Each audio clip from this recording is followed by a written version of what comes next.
नमस्कार दोस्तों और मेरे प्यारे साथियों, स्वागत है आप सभी का आपके अपने YouTube चैनल एसएससी अवेयरनेस में, जहां हम आज आपके लिए लेकर आए हैं जनरल साइंस का अगला पार्ट, जो कि प्रतियोगी परीक्षा की दृष्टि से बहुत ही महत्वपूर्ण है। तो आइए शुरू करते हैं आज का पहला क्वेश्चन। जब कॉपर सल्फेट विलयन में लोहे का टुकड़ा डालते हैं तो कॉपर व फेरस सल्फेट बनते हैं। यह अपक्रिया कहलाती है प्रतिस्थापन अपक्रिया, योगात्मक अपक्रिया, ऊष्मीय वियोजन या ऊष्मीय अपघटन। तो इसका सही आंसर है प्रतिस्थापन अपक्रिया। प्रतिस्थापन अपक्रिया वह अपक्रिया है जिसमें यौगिक के परमाणु या परमाणुओं का समूह अन्य परमाणु या परमाणुओं के समूह द्वारा प्रतिस्थापित होता है। अगला क्वेश्चन है, आग बुझाने वाले यंत्रों में प्रयुक्त होने वाला पदार्थ है sodium carbonate, sodium chloride, calcium chloride या हाइड्रोजन क्लोराइड। तो इसका सही आंसर है सोडियम कार्बोनेट। सोडियम कार्बोनेट का रासायनिक सूत्र Na2CO3 होता है। यह जल की कठोरता दूर करने में प्रयोग किया जाता है। इसे धावन सोडा या धोवन सोडा भी कहते हैं। अगला क्वेश्चन है, धातु जो सामान्य ताप पर द्रव है, पारा, लोहा, ब्रोमीन या जल। तो इसका सही आंसर है पारा। पारा का रासायनिक सूत्र Hg है। यह आवर्त सारणी के डी ब्लॉक का अंतिम तत्व है। रासायनिक जगत में केवल यही धातु साधारण ताप और दाब पर द्रव रूप में होती है।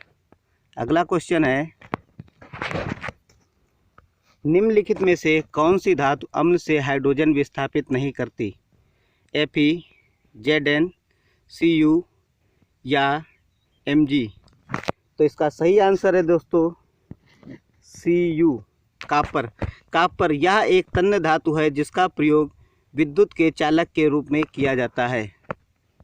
अगला क्वेश्चन है, निम्नलिखित में से कौन सी धातु अम्ल में से हाइड्रोजन विस्थापित करती है? Mg, Cu, Pt या Hg। इसका सही आंसर है Mg। मैग्नीशियम हरी पत्तीदार सब्जियों में पाया जाता है। इसकी अधिकता से अतिसार और न्यूनता से न्यूरोमस्कुलर जैसी समस्याएं हो सकती है। अगला क्वेश्चन है, एसिटिक अम्ल में कितने अम्लीय H परमाणु हैं? 1, 2, 3 या 4। तो इसका सही आंसर है 1। एसिटिक अम्ल का रासायनिक सूत्र CH3COOH होता है। इसे एथनोइक अम्ल के नाम से भी जाना जाता है। इसका उपयोग सिरका को खट्टा करने के लिए किया जाता है। अगला क्वेश्चन है, एस्टरों के क्षारीय जल अपघटन की क्रिया कहलाती है एस्टरीकरण, साबुनीकरण, बहुलकीकरण या उदासीनीकरण। तो इसका सही आंसर है साबुनीकरण। साबुनीकरण जिस प्रक्रिया द्वारा साबुन को निर्माण किया जाता है उसे साबुनीकरण कहते हैं। अगला क्वेश्चन है, एल्कोहलों के विहाइड्रोजनीकरण से यौगिक प्राप्त होता है अम्ल, एस्टर, एल्डिहाइड या एमीन। तो इसका सही आंसर है एल्डिहाइड।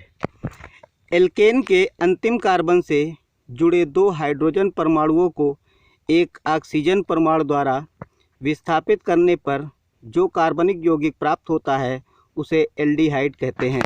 अगला क्वेश्चन है, ऑक्सीजन की संयोजकता है 2, 3, 4 या 6। तो इसका सही आंसर है 2। ऑक्सीजन का रासायनिक सूत्र O2 है। यह स्वाद में स्वादहीन तथा रंगहीन और गंधहीन गैस है। अगला क्वेश्चन है, सर्वाधिक धन विद्युतीय तत्व है Na, Al, F या CS। तो इसका सही आंसर है CS। CS यानी सीजियम। यह एल्कली समूह का धातु है जिसकी परमाणु संख्या 55 तथा परमाणु भार 132.81 होता है। अगला क्वेश्चन है, स्तनधारियों की लार में कौन सा एंजाइम होता है? टायलिन, एमाइलेज, रेनिन या ये सभी। तो इसका सही आंसर है टायलिन। लार या स्लोबर। मानव लार 98% पानी से बना होता है, जबकि इसका शेष 2% अन्य यौगिकों से। अगला क्वेश्चन है, प्रकाश संश्लेषण की क्रिया होती है समस्त पौधों में, समस्त जीवों में, समस्त हरे पौधों में या सभी में। तो इसका सही आंसर है समस्त हरे पौधों में।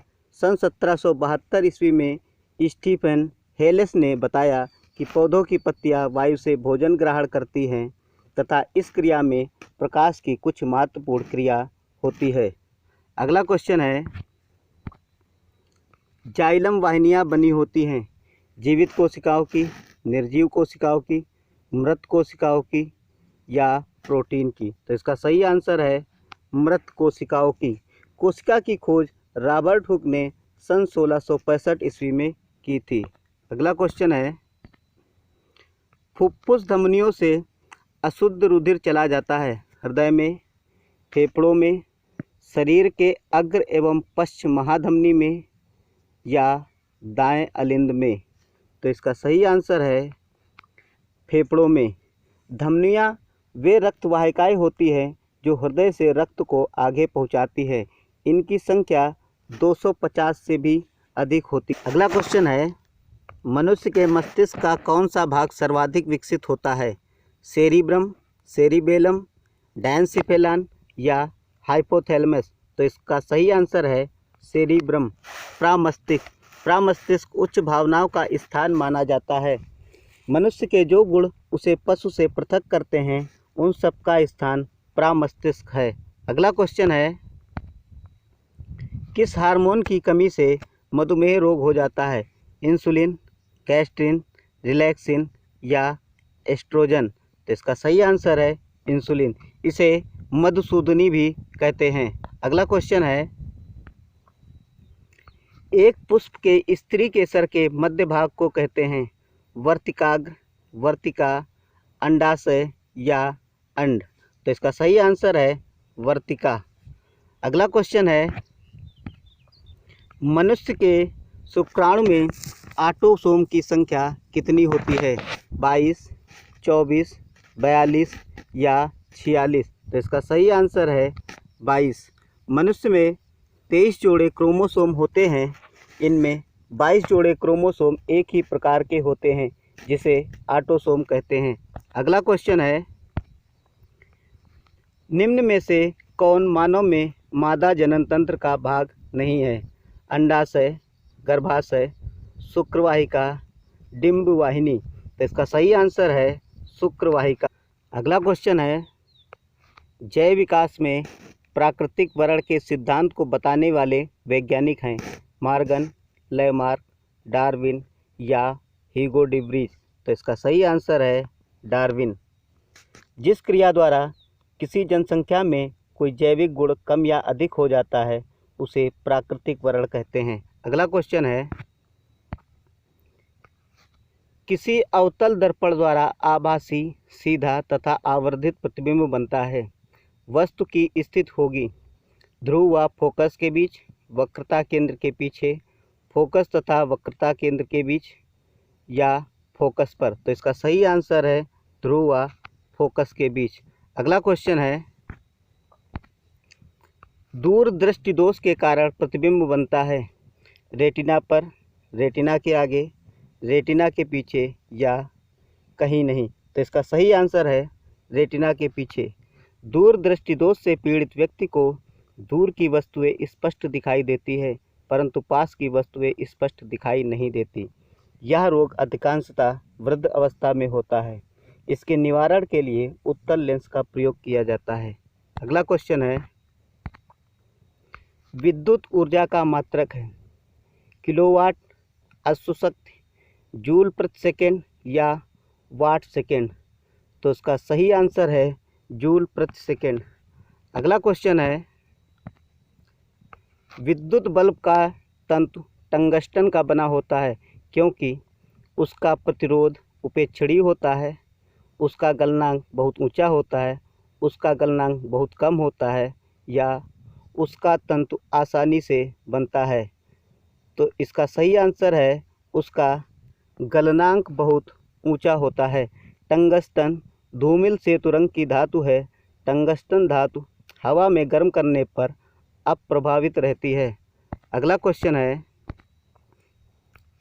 धारावाही परिनलिका के कारण चुंबकीय क्षेत्र की तीव्रता निर्भर करती है क्रोड के पदार्थ की प्रकृति पर, विद्युत धारा के परिमाण पर, कुंडली के फेरों की संख्या पर, या इन सभी पर। तो इसका सही आंसर है इन सभी पर। लास्ट तक वीडियो देखने के लिए धन्यवाद। जय हिंद, जय भारत।